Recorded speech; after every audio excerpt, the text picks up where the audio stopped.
আসসালামু আলাইকুম এভরিওয়ান। আজকের টপিকটা হচ্ছে পার্সোনালিটি, ব্যক্তিত্ব।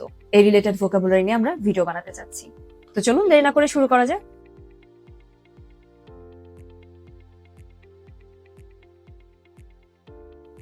একজন মানুষের ব্যক্তিত্ব ফুটে ওঠে তার এলোকুয়েন্স, বাকপটুতা বা কথা বলার দক্ষতা এবং আচরণের মাধ্যমে।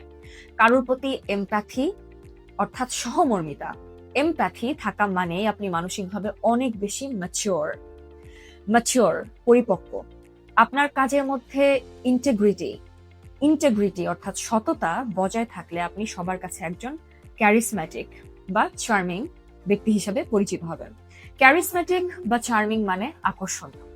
আবার বলি চলেন, একজন মানুষের ব্যক্তিত্ব ফুটে ওঠে তার এলোকুয়েন্স এবং আচরণের মাধ্যমে। কারোর প্রতি এমপ্যাথি থাকা মানে আপনি মানসিকভাবে অনেক বেশি ম্যাচিওর। আপনার কাজের মধ্যে ইন্টেগ্রিটি বজায় রাখলে আপনি সবার কাছে একজন ক্যারিসম্যাটিক অর চার্মিং ব্যক্তি হিসেবে পরিচিত হবেন। খাতা কলম নিয়ে বসে পড়েন এবং মনোযোগ দিয়ে প্র্যাকটিস করেন। দেখা হচ্ছে পরের ভিডিওতে।